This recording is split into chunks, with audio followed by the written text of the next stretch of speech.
Okay, I think we're live. Cool. So, hi guys, and welcome to our monthly appointment with Devonair. I'm Gabriele from IGDA Turin, and today we have a really special guest, our first international guest, Joar Jakobsson. If you want to introduce yourself. Yes, hello. My name is Joar Jakobsson, and I am the main programmer on Rainworld video game from Yeah, Finnish Book. not only programming, right? You also did a bunch of other stuff. Yes, we're a very small team, so we all did a bunch of stuff, and I did like the programming and the art and the animation and the. Yeah, I'm trying to think, what else did I do? That pretty much covers it, I suppose. yeah. I think you did a lot of stuff on the game. So for those who aren't, that don't know Rainworld, I think we can show the launch trailer just to give an idea to people of what Rainworld is about. So I'm just gonna Roll it. play the trailer.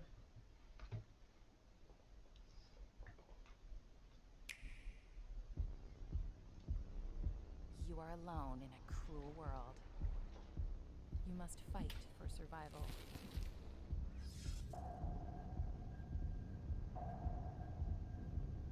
Against a strange ecosystem and vicious predators.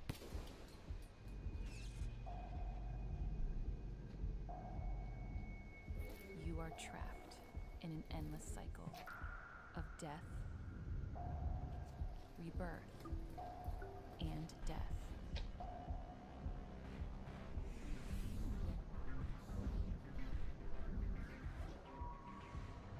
Now on Nintendo Switch, with dangerous new gameplay modes.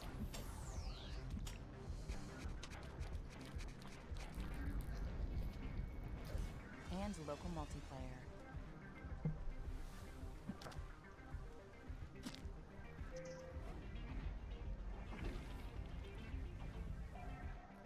Endless beauty, endless danger, endless death, endless rain. Rainworld. Cool. That was the trailer, Cool. and I A think lot I'm of gonna slug cats play. dying. Sorry, what? I said a lot of slug cats Yeah. dying in the trade. I'm gonna just play a speed run to have some gameplay that to accompany our talk. This is a speed run by LiveMime, so thanks to him or her, I don't know really, but I'm just gonna roll some gameplay with no volume. Yeah, that sounds awesome. The speedrunners are incredibly impressive. Yeah, I've we're seen gonna them. get to that actually because that's really interesting. So the first thing I want to ask you about is every aspect of the game, every aspect of Rainward, from the technology you use, from the world building to gameplay aspects and narration to is really everything is absolutely well connected to one another. So what was your creative process? What was your design process to create something like that? Yeah, so that's actually a very interesting point because when we made the game, we didn't really have this big world building, interconnected thing in mind. We thought of it as a mood piece. That was the word we used in between ourselves the entire time. So, like, I don't know, a mood piece movie, for example, would be just like a short film that just sort of sets an atmosphere or something Yeah. like that, or like it's not like really an involved thing. It's just a little thing that has a very intense atmosphere, and that's what we tried to do. So I think that's sort of the core of the project, like the mood. We knew very early. We made some mock-ups and screenshots and stuff of this little creature and the gray rained down environments, and then everything was built from there. So that's sort of the core of it, and then all of this story and all of these creatures, these And sort of did you have some side quests. references from I don't know for gameplay or for art? Hmm. Yeah, I mean, I started making Rainworld when I was like 22, something like that. Hmm. So I think my influences were probably the indie games of when I was a teenager. So that would be like Cave Story and Lyle in Cube Sector and that sort of stuff Oh yeah, yeah, mostly. yeah. I can actually see that in. I mean, it kind of is reflected in the cohesion between the elements of the game. Yeah, I guess I really like those games too. So probably it's one of the reason I like Rainworld too. It's That's cool. I never definitely thought about visible it. there if you look for it. And yeah, I don't. It's crazy to me how I've never really seen anyone notice it, but the wall region in Rainworld is an homage to the wall region in Cave Story, right? And Oh, right. I don't know if people have noticed, but it was intended that way. That's cool. That's really cool. Yeah, I never thought about it actually, but it makes sense. It makes a lot of sense. So regarding that, um, where I mean, um, when did you become aware that you were making something that unique? I mean, it's kind of crazy because even today there are no games that work like Rainward does. I think it was sort of a two-step uh, two-step process. The first one was where we had this running joke, James, my colleague, and Hmm. I, between us when we were developing the game, where we said like the joke was like, why has no one ever done this before, Yeah. in sort of a sarcastic voice, and the idea, why has no one ever done this before? And the implicated answer to the question is because it's extremely troublesome and it causes you immense amounts of pain and suffering. So I think in that regard we knew kind of that we were doing something that was a little bit different because we ran into problems all the time with the dynamic ecosystem, etc. But You mean then like the other, technical problems or more like design problems? What kind of yeah, problems? technical problems and design problems in the sense of like runaway effects, if you follow. Like Yeah, you have these creatures and they interact, and then like those interactions will just sort of spin out of control in one direction or the other. because And also everything, I mean, even if you don't see it, stuff is still going on in the world, right? yeah, that's sort of the premise behind the game, right? There's this Hmm. big simulated world, this big simulated ecosystem where everything is sort of acting on its own. So it's not like several video games where it's like you enter a room and the enemies activate as you enter the room. Rather, everything is just sort of Yeah, and boiling. I honestly think that one of the reason that nobody has ever done something like that it really requires some parallel thinking because it really is different from how I mean I've studied game design for 3 years basically and it really is a new way of looking at things and it takes a lot of skill to do that and probably a different point of view and also maybe a different background that you have. Hmm. Yeah, I don't know. I would say it takes a lot of skill to do it Yeah. well, right? And I think there are actually differing opinions on whether or not we did it well in Rainworld. Like, as as a pleasant, nice game experience, I don't think it's incredibly successful. But in my opinion, it's successful, and I'm very happy about it as sort of a showcase of how a system like this can work. Yeah, yeah, and I mean, I think it is successful in the way that it still has an active player base, an active, I mean, an active community of modders, of speedrunners. So I mean, uh, Yes, absolutely, absolutely. Like people have found it very interesting, and that's absolutely amazing to us.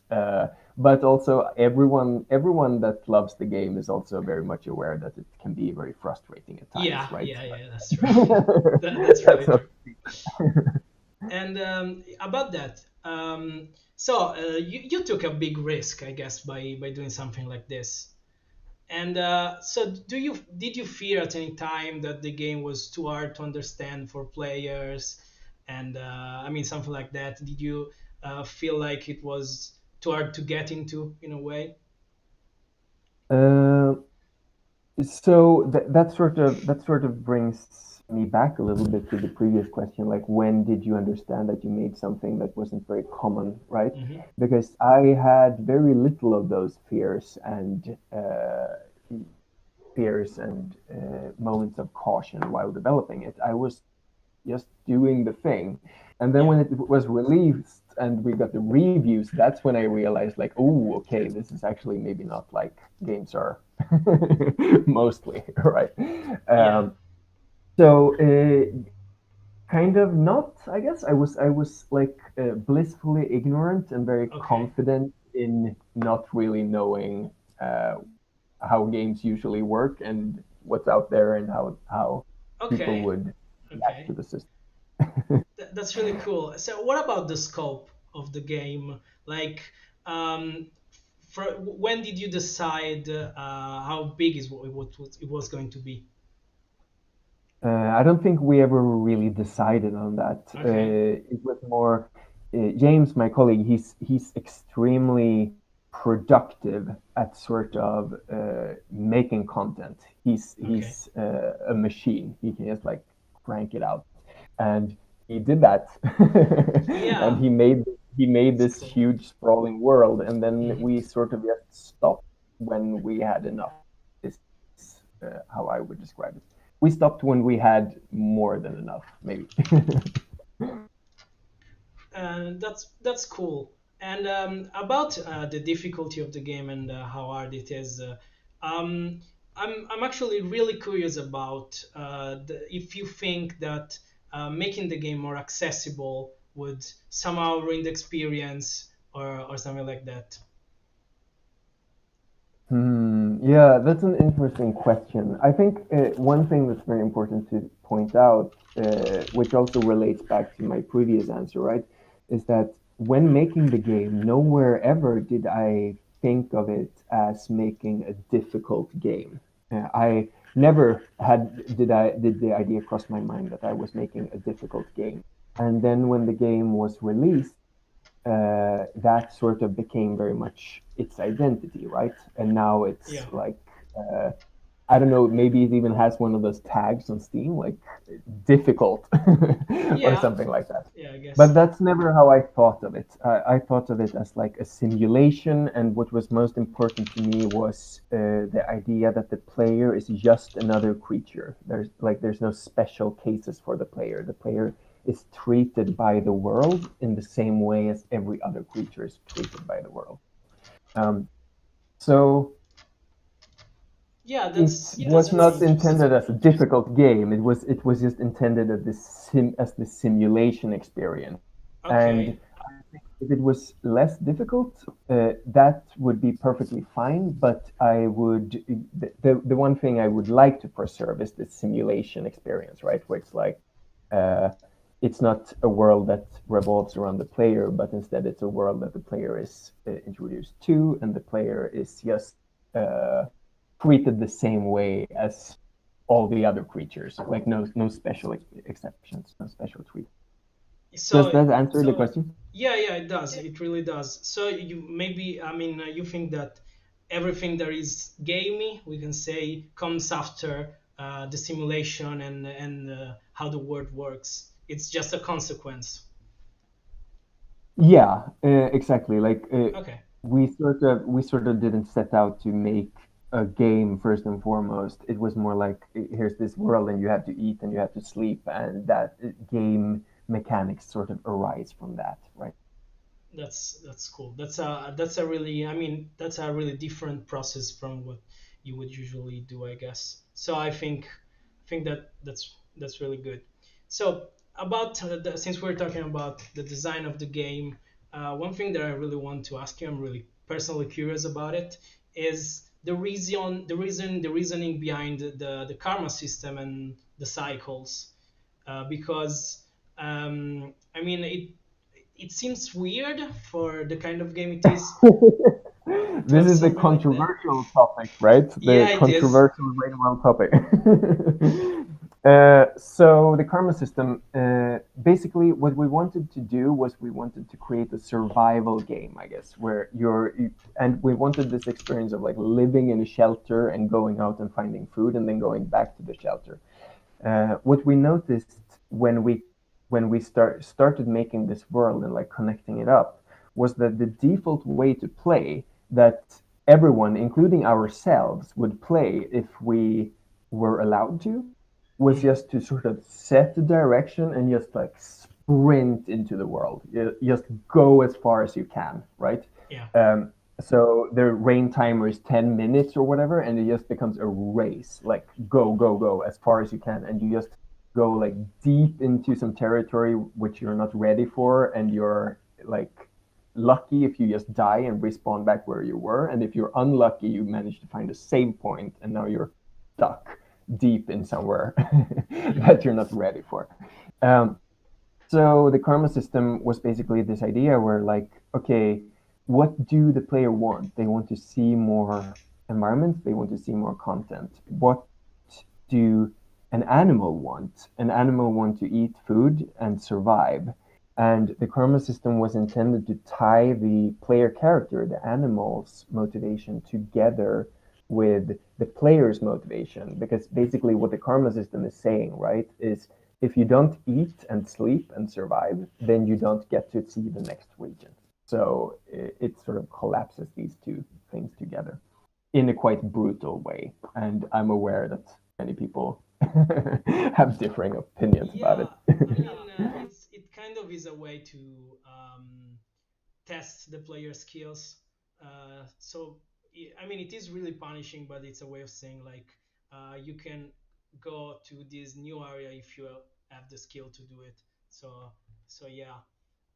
Yeah, that's the intention, right? It's like Mhm. if once you're in a region, you need to first prove that you're able to survive in that region for a couple of cycles before you're allowed into the next region.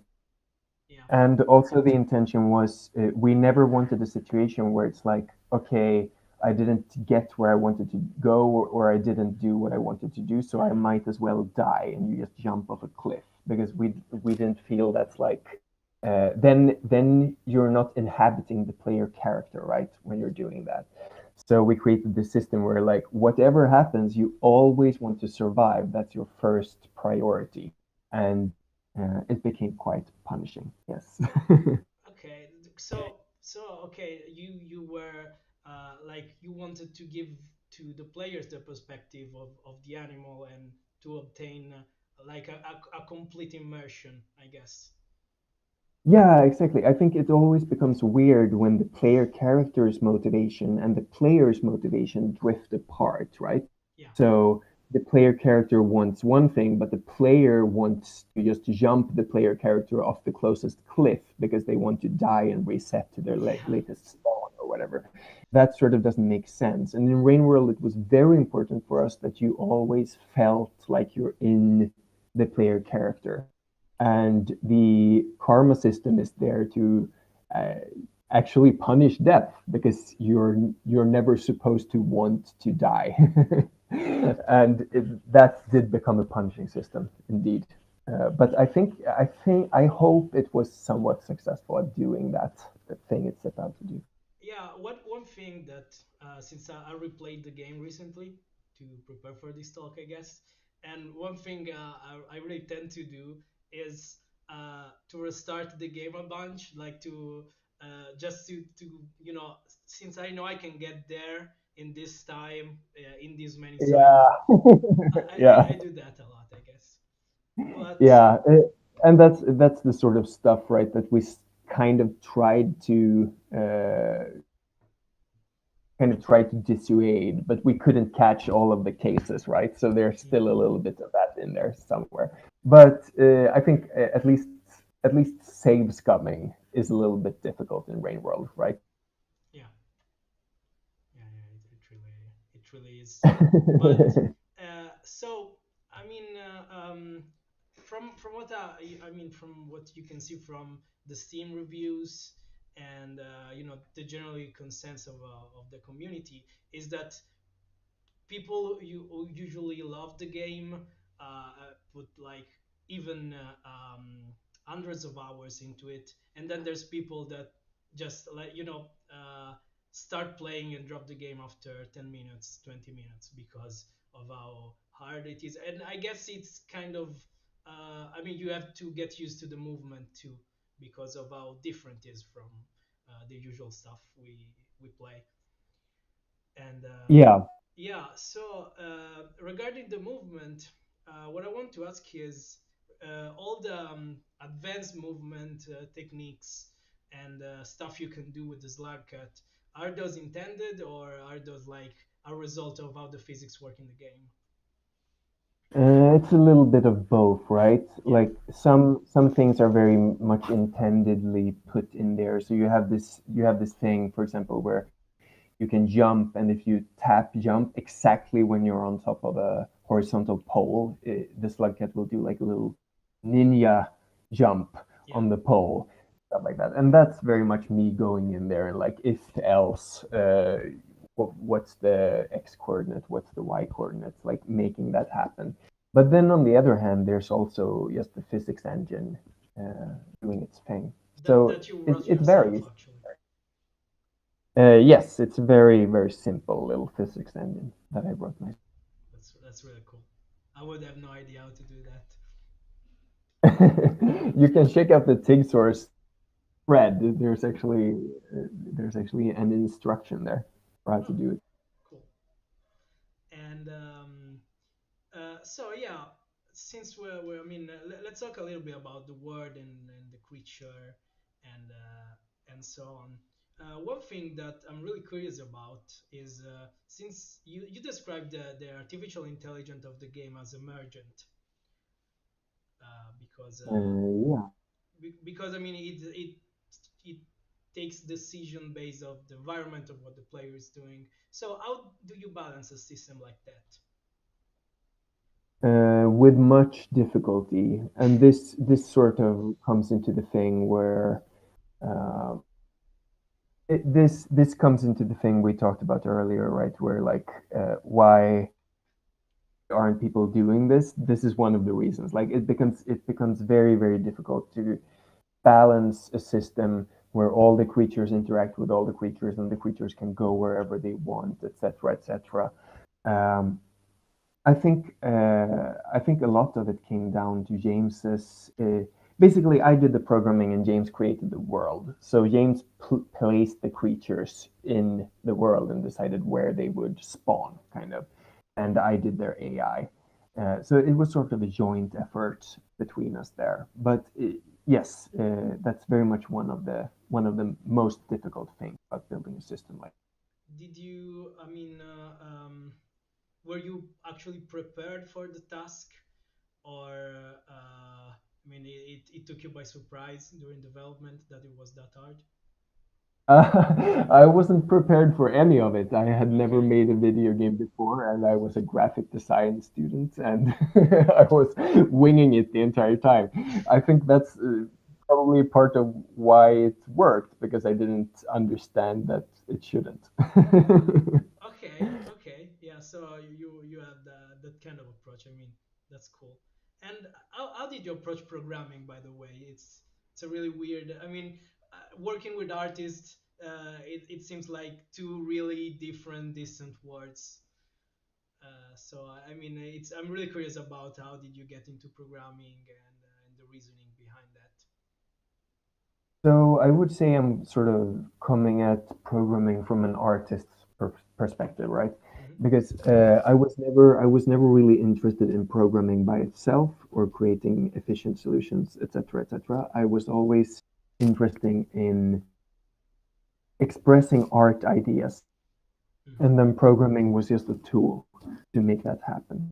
So it very much started from like all of Rainworld started with a little player creature that has been called a slug cat Yeah. on the internet, and the entire game started with me just like, wouldn't it be fun if you had this soft little creature? And I made it, and I tuned the parameters, and I placed it in a little world made of boxes, and from that, the rest of the game grew.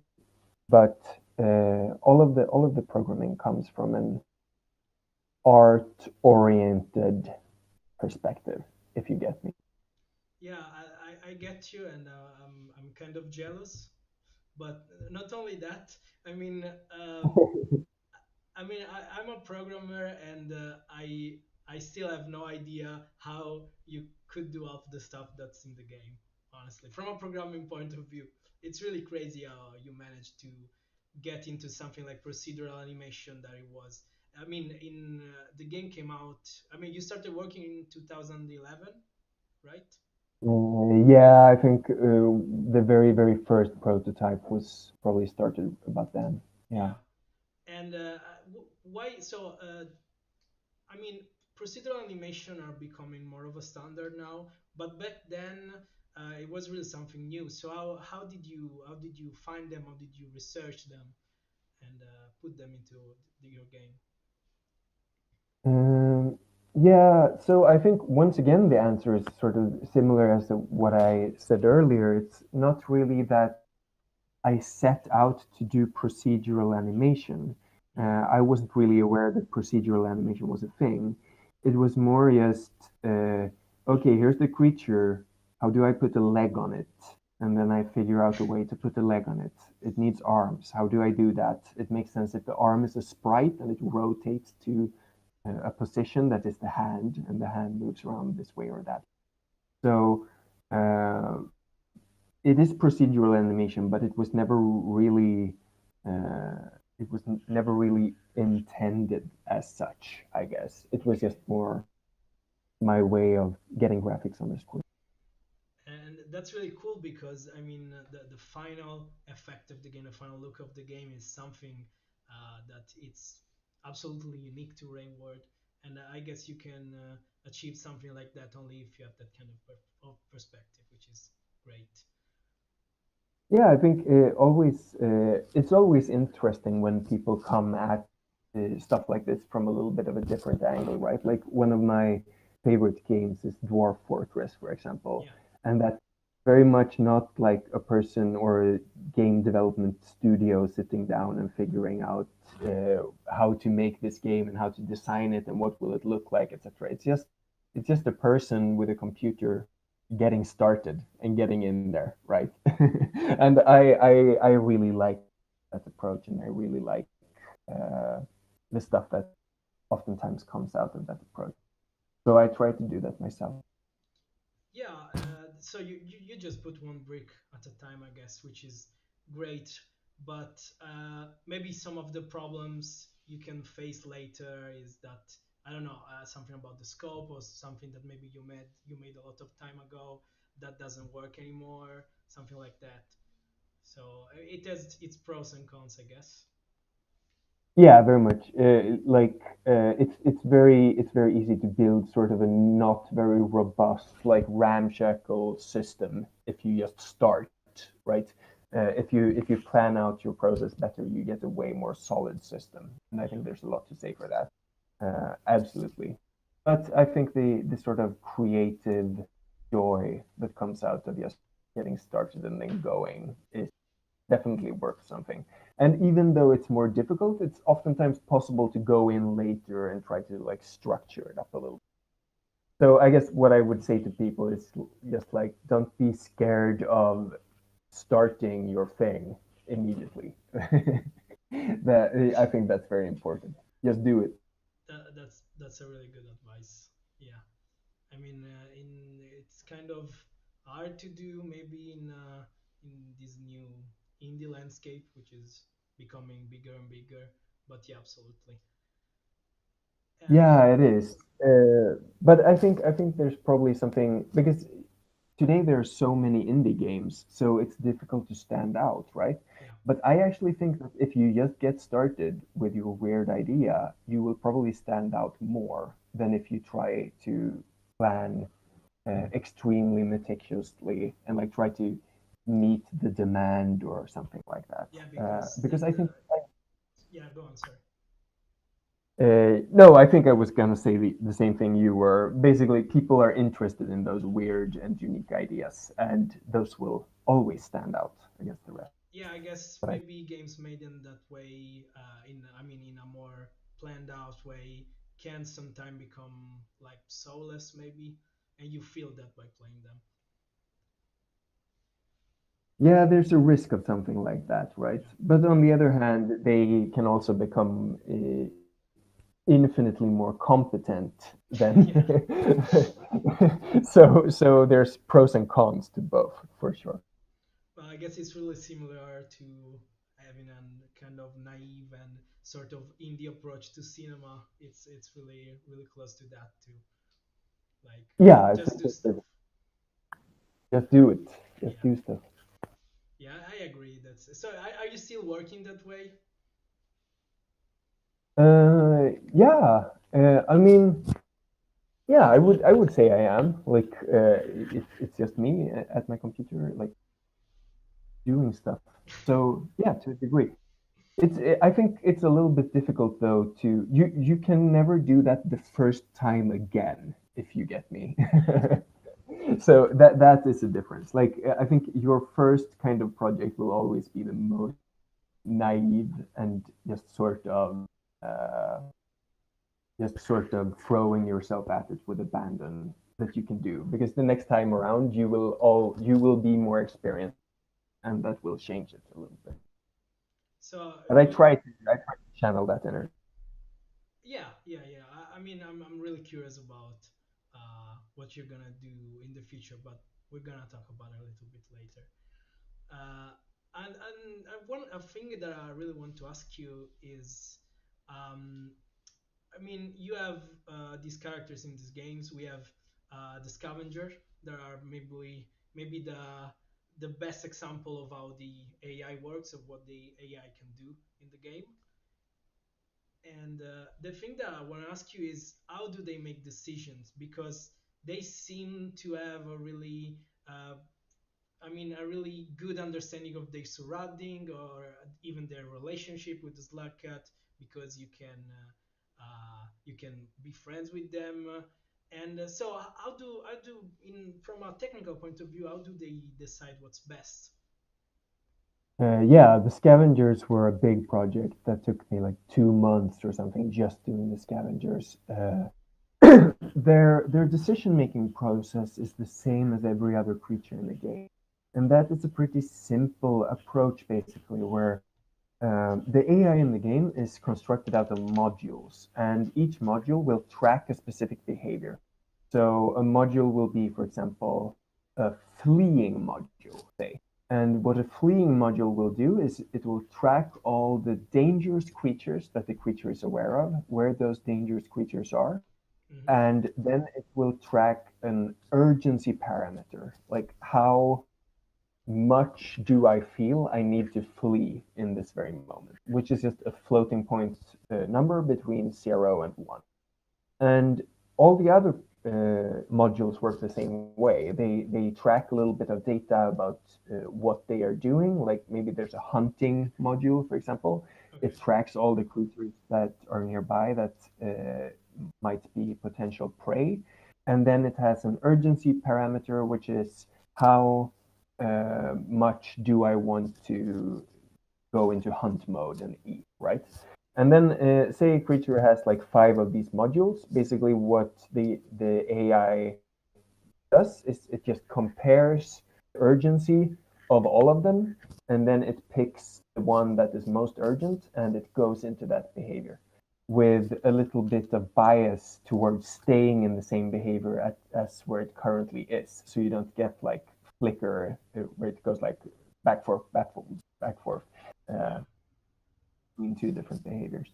That's basically it. Then there's a little bit of, I think there's a little bit of weighting as well, like these urgencies, like some behaviors, their urgency is weighted a little bit higher than others, because maybe, for example, fleeing should be a higher priority than eating, right? Because you can't eat if you're already dead.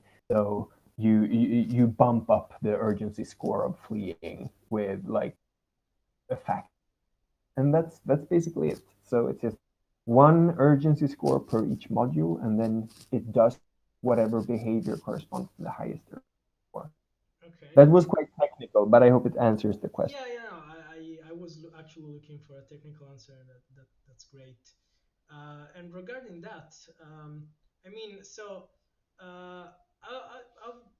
I mean, since the game doesn't have really something that I mean, when I'm designing AI from a code point of view, I guess I usually look at references and look at what other games AI are doing.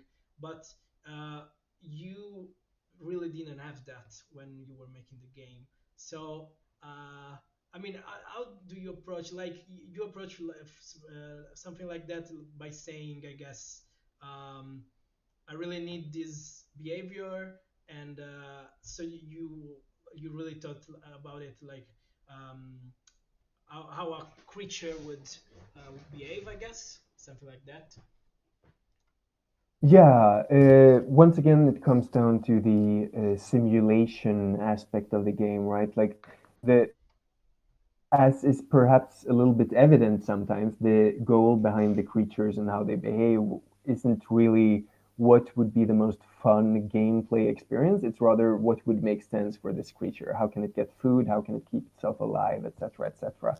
And that's where I started. So if you have a small little squishy creature, then obviously it needs to be able to flee from other creatures. So Yeah, uh, that goes in there. If you have a big hunting creature, obviously it needs to be able to look for and track and hunt other creatures. So that behavior goes.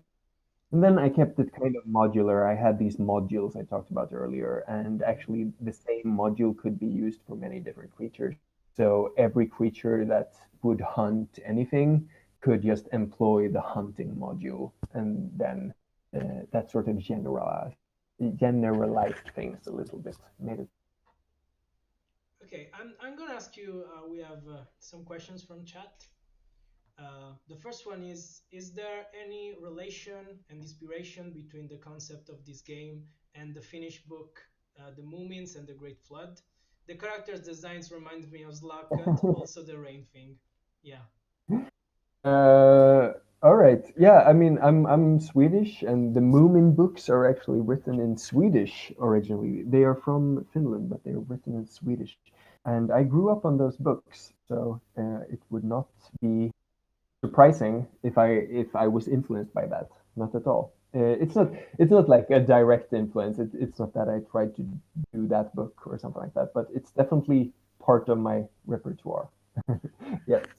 So about the rain thing, did it become a part of the game as the game grew, or was it something that was there from the beginning?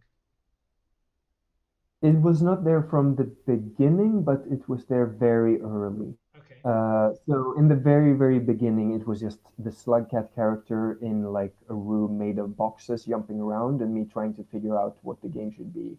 And at first I thought maybe it was like a multiplayer party game where you would run to each other's nests and steal nuts from each other, I think was the original idea. And then it sort of went through a couple of iterations, and then I had the idea, what if the game is Rainworld and it's these gray environments that are very rained down and everything is eroded. And I set the title, and that's like say half a year into working on the project, and that's what we went with. That's what it became. and another small technical question before going into more fun stuff. Um, when the slug cut is on a screen, so the word is still active and stuff still happens in the word. And I want to ask, I mean, do the AI still know where Sluggut is at all times, or what are they doing when Sluggut isn't on screen? No, they don't. And this is this was a very important point for me when developing the game. Because this was exactly the sort of thing I did not want in this game, where the enemy is just always tracking the player, always pathfinding towards the player. The enemy only exists to be an obstacle for the player. Uh, the creatures in the game, they once they see each other the first time, then they start tracking each other. And when they see each other, they update the position where they think the other creature is. When they don't see the other creature, they just sort of imagine, kind of. There's like a little abstracted point that moves along the corridors where they Okay. think the other creature might have gone, if you understand. Yeah. So if a creature sees another creature like slithering down a hole, then it doesn't see it anymore. But inside its head, it's this little imagined representation of where it thinks the other creature is, and that little representation will sort of go down and follow the hole, and then even branch out if there's a crossroads and go in different directions. And this system is the same for when other creatures track other creatures and when other creatures track the slug cat. No creature in the game has any idea that the slug cat is controlled by a human being. Like they, to them, the slug cat is literally just another creature, like all the others. And that was very much an important point. So when you don't see them, they just do what they do. And when you see them, they keep doing that. And the way they hunt you is the exact same way they hunt other non-player. That's really cool. I mean, it's kind of, I mean, again, it's really something that you need a kind of a different perspective to think about something like that.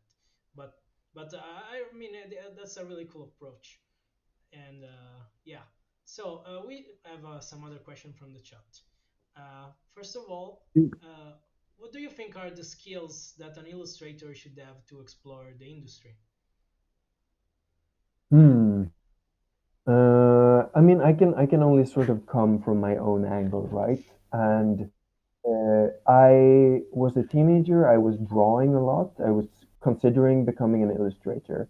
And then I took graphic design at university and did a lot of illustration. So I think, in a way, you could say that I am an illustrator, become game developer.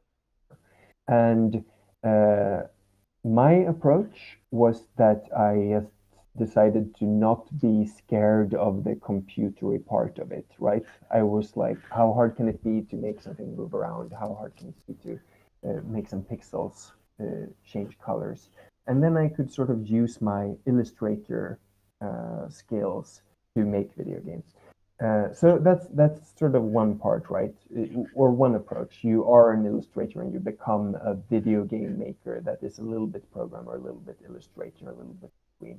The other idea that you commonly see, right, is that you become a video game artist. So you go into a game development studio and you work on art assets. So not programming, but art assets. And for doing that, I have never really done that, but I've done a little bit of similar stuff because I make my own art assets, right, for my Yeah. own programmer. So for that, I would say, like, have a little bit of an idea about how stuff works. Like, what is an UV map? How does a texture map onto a UV map on a 3D model? What is a normal map? How does it work? Stuff like that, I think, would be very, very beneficial. And also knowing how to sort of break your artwork down, so not only drawing full, like, very rendered, very pretty pictures, but also being able to just draw like a gravel texture that is repeating, but it looks pretty in context, because that's where it's going to end up. So That's basically, probably my answer. yeah.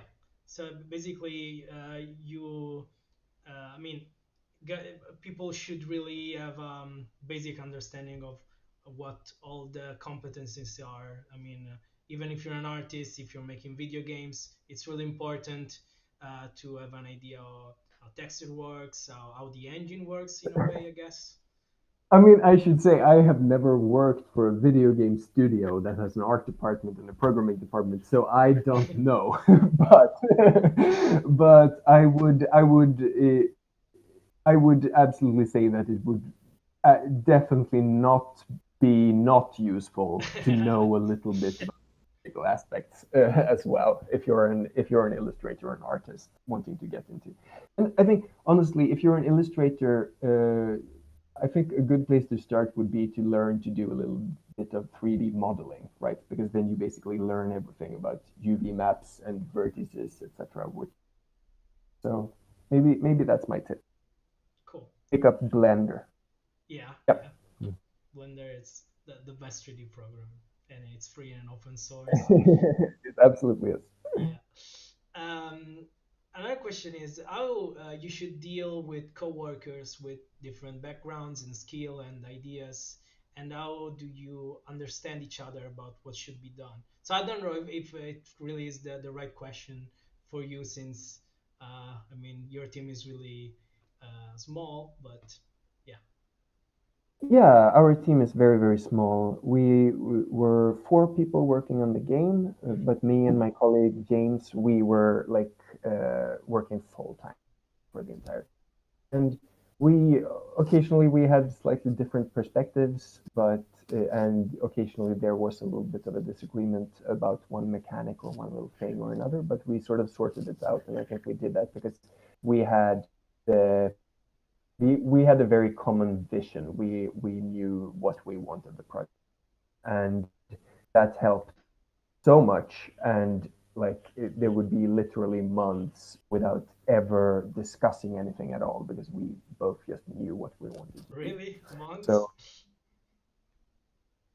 I would go out on a limb and say yes, there would definitely be like a 2 month period of no of no bickering occasionally. That's uh, amazing. uh, because I think the way it worked was we had very different things we did on the project, so we were not on in each other's hair all the time, but at the same time we had a very, very common idea about what we wanted the project to be. And also, it was not always 2 months between bickering. Occasionally, Nice. there was Yeah. bickering every day.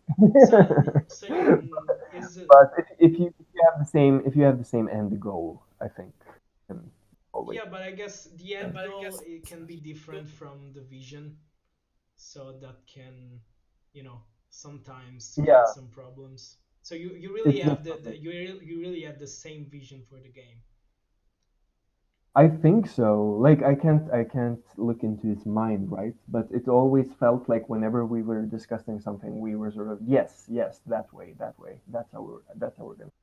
So yeah, um, I don't think I'm the person really to speak on how to deal with colleagues necessarily because I only have like this one working relationship and it is exceptionally smooth compared to everything I've heard about Yeah. how other so uh, yeah. And have a small team and get along with them, I guess. yeah, yeah. I mean, I'm an advocate for small teams too. So I really think that's the way to go to keep a coherent vision and do something that's different. I mean, we really have some examples.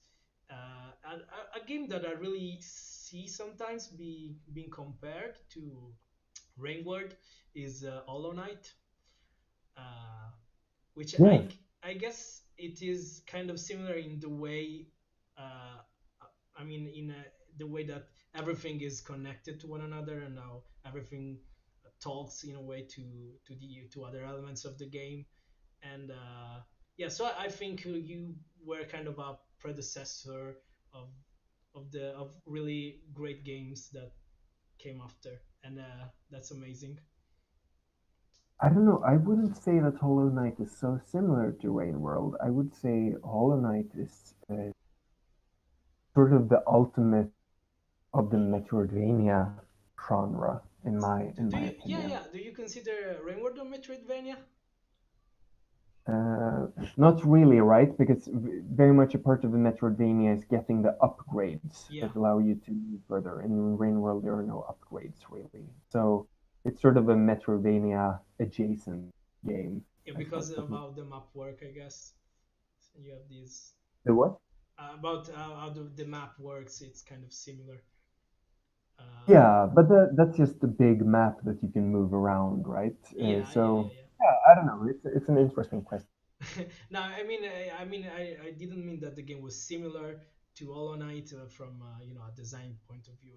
It's similar in the way that every element of Hollow Knight is connected, like the narration, and you have this kind of silent narration that's Yeah, explained a little bit, and you have that in Rainworld too.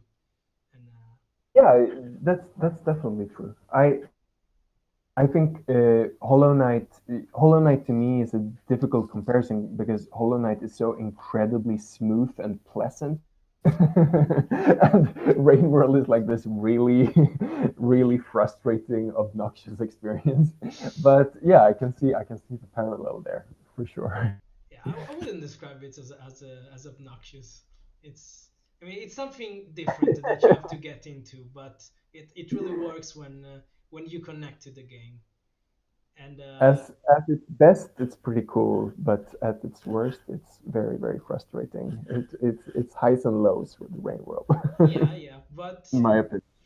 that's true. But if you want to compare to the life of a creature, it kind of works, I guess, since highs or lows are a staple for every creature.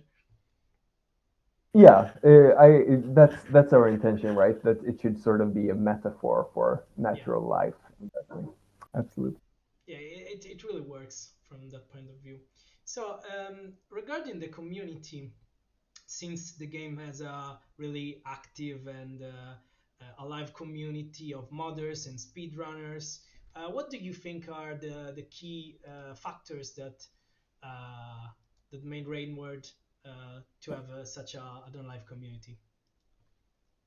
Oh wow, I really don't know. I felt like it could have gone either way. Like I felt like there could have been just crickets or like this, right? Like this is absolutely amazing. So many people like it, and so many people are engaged with it and like building upon it, etc. And I'm blown away by that, and I don't know why.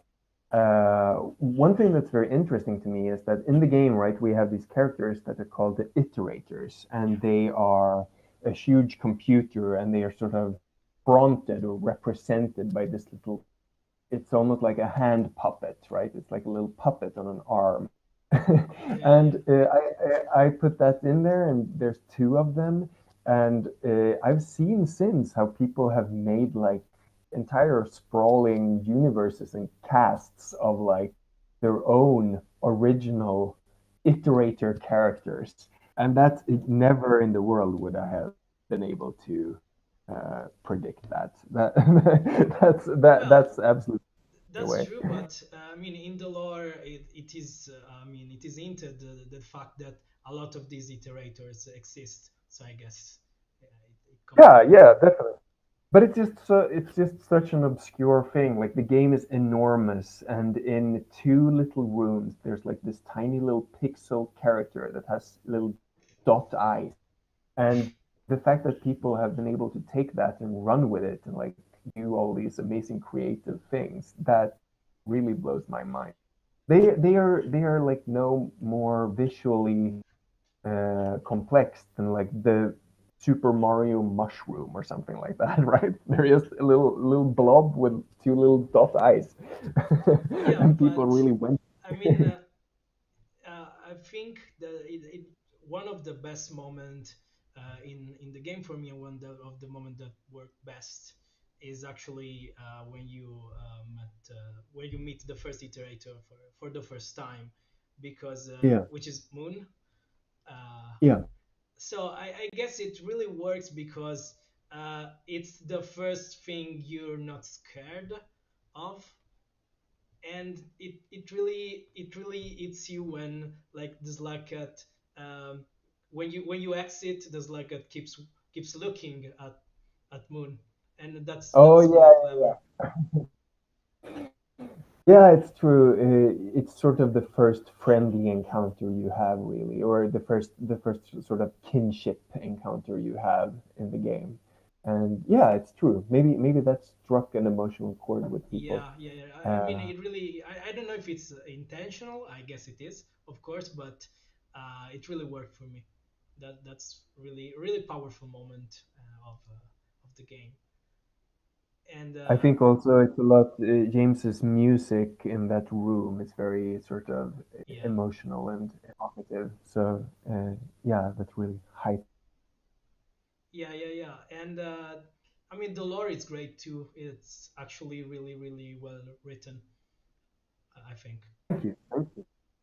And that's a really important aspect that you kind of don't expect. But I guess something that really works in the game is how I mean there are a lot of little I mean touches here and there. Like for example, um, how the player I mean at the slug cut when you open the map. It's I mean it's the slug cut remembering the map. It's not like a map, and that's Yeah, really it's cool. closing its little eyes.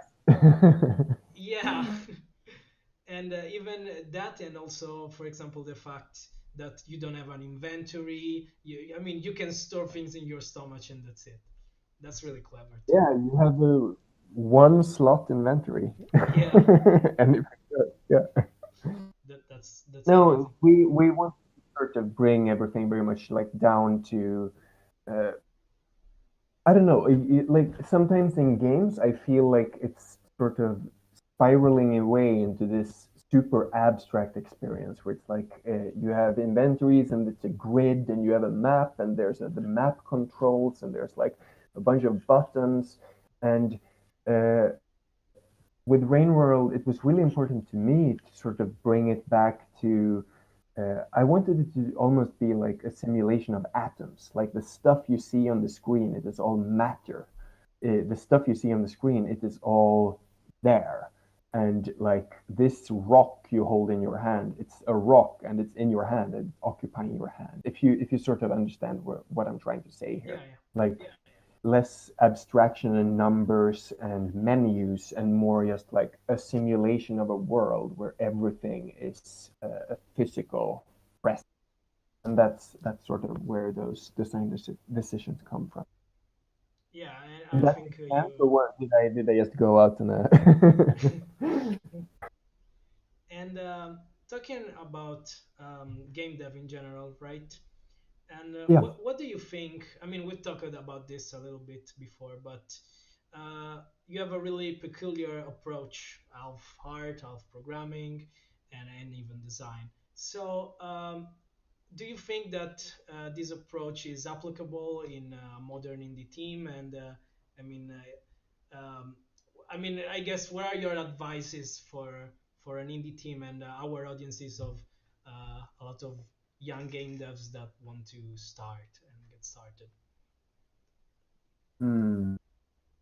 Uh, so I do think that the approach we have taken and the way we work and the way I work, I do not think it would work well in a larger team. That's probably pretty much all I can say about that. Because I do think the way we work and the way we work together and separately, it's very much sort of uh, you just know where what you want the game to be and you just work there yourself and then we sort of like check in with each other and send stuff, etc. I don't think it would work if you had a sort of hierarchy where you have one person that's in charge of directing the game or whatever and then Hmm. like do so. I think this approach, which is a little bit more experimental and a little bit more like just do it, etc., etc. You probably need a smaller team for that. That I think I'm fairly confident in saying. Yeah. Um, yeah. Was there a second part to the question, or am I No, not really. misremembering? That's actually a perfectly good answer. We have another question from chat. Is there Okay. some content that was removed from the final game because you found out that it was too difficult or too frustrating? Okay, I'm trying to think, and I think frighteningly, the answer might actually be no. Everything difficult and frustrating we ever made is still in the game to torment you.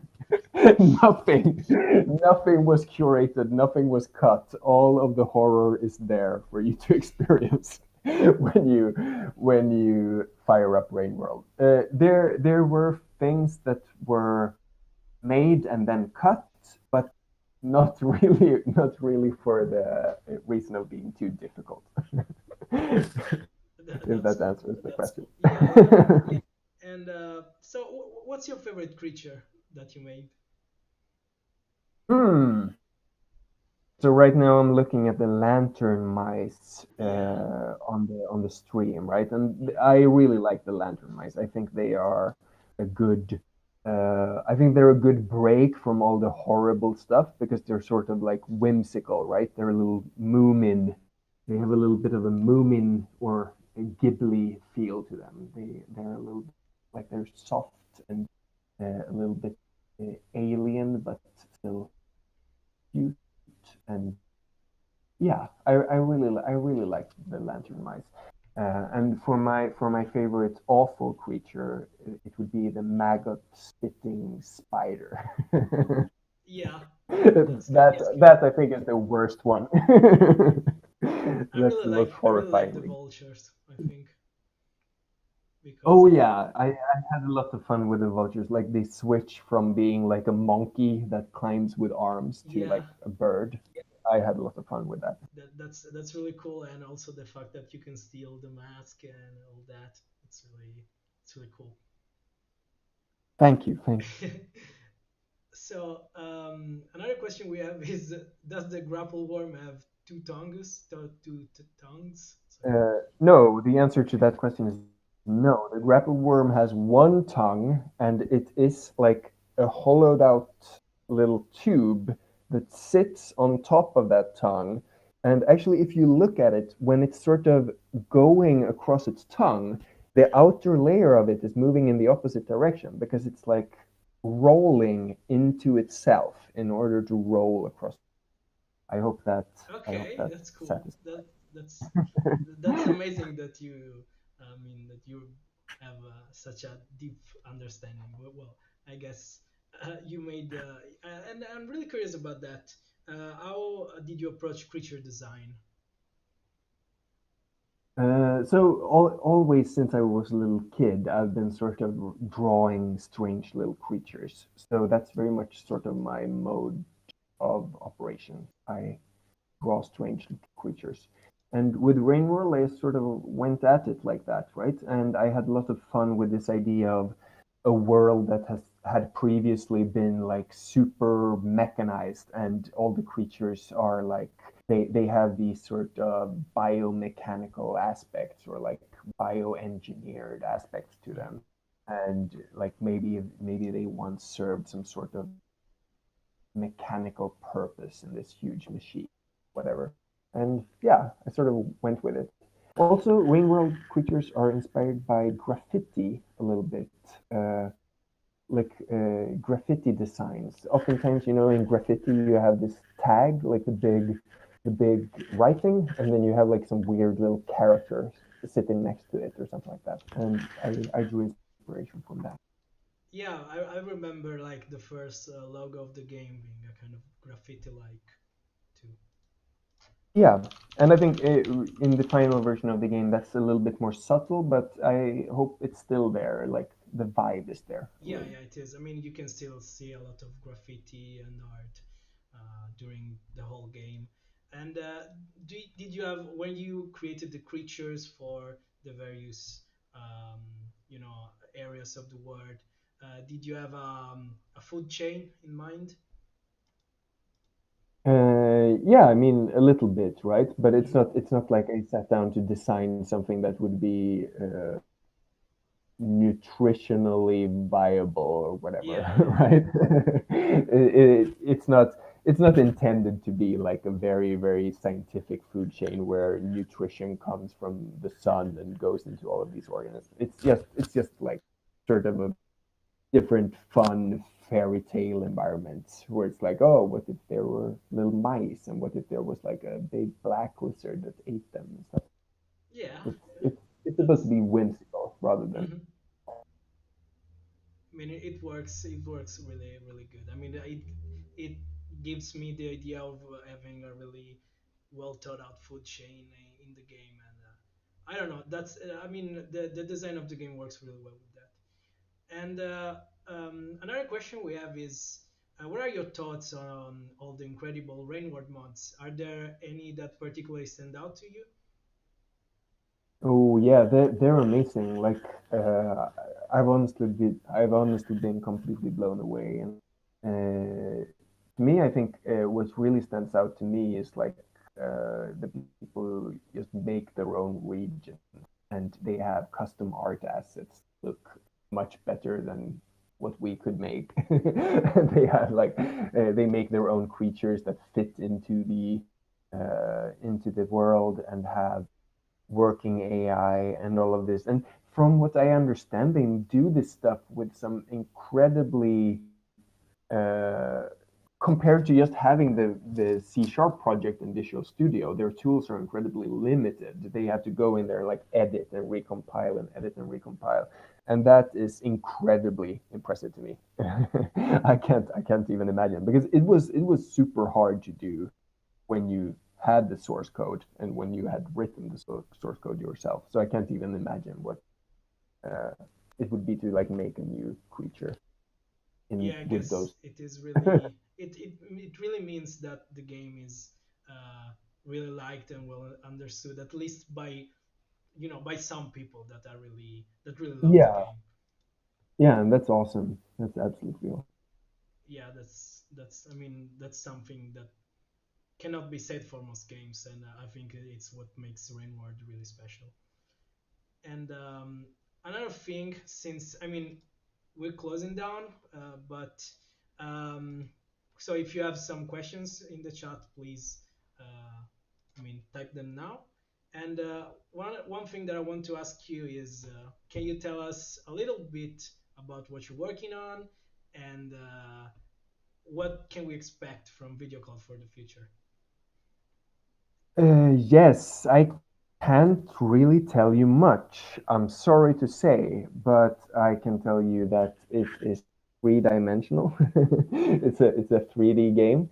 I think you've seen as much, Yeah. and uh, and yeah, it's quite different from Rainworld. I think it's safe to say, and I think you can already see that from the little But the most material. important thing is, can we expect something that's as crazy and as different as Rainward, or is it like more canonic?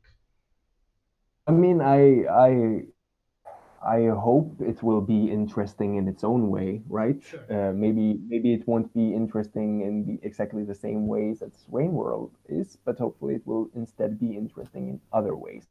Uh, I think James, my colleague, and I and the team were interested in like uh, exploring some other stuff, and like seeing what else is possible and what else is fun to do, and we're very excited about it, and we can't wait to show it off. Yeah, and we Uh, can wait to see Hopefully, it. Really, I'm really thank curious you, about it. thank you so much. Yeah, it's exciting. We've had a lot of fun with it so far, but I don't know how much more. Yeah, yeah, It yeah. will all be revealed. Time. Yeah, I mean, we'll find out in due time. So, guys, Yep, yep. is if there's any new question, how big is a slug cut? So this is an interesting question, and I've seen a lot of uh, dis- discussion about this, and some person has said like it's it's twice as large as the human or something like that.